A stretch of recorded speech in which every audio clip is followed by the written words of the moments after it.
अकबर बीरबल की कहानी। आधा इनाम। यह बात तब की है जब शहंशाह अकबर और बीरबल की पहली मुलाकात हुई थी। उस समय सभी बीरबल को महेश दास के नाम से जानते थे।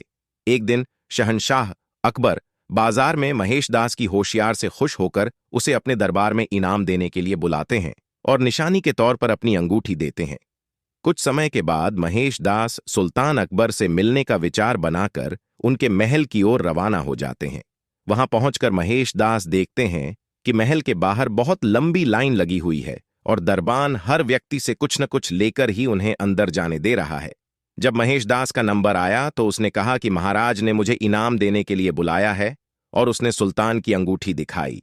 दरबान के मन में लालच आ गया और उसने कहा कि मैं तुम्हें एक ही शर्त पर अंदर जाने दूंगा, अगर तुम मुझे इनाम में से आधा हिस्सा दो तो।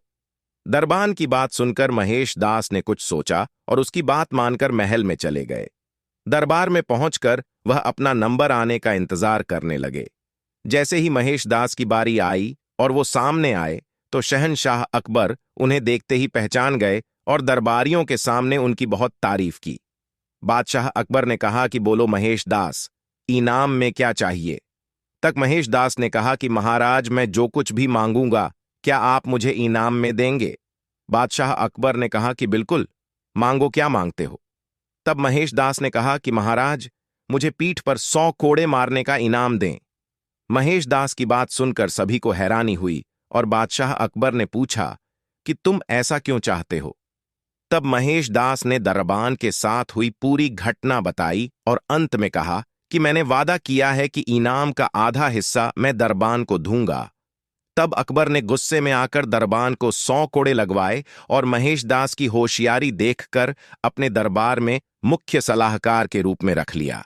इसके बाद अकबर ने उनका नाम बदलकर महेश दास से बीरबल कर दिया। तब से लेकर आज तक अकबर और बीरबल के कई किस्से मशहूर हुए। कहानी से सीख, हमें अपना काम ईमानदारी से और बिना किसी लालच के करना चाहिए।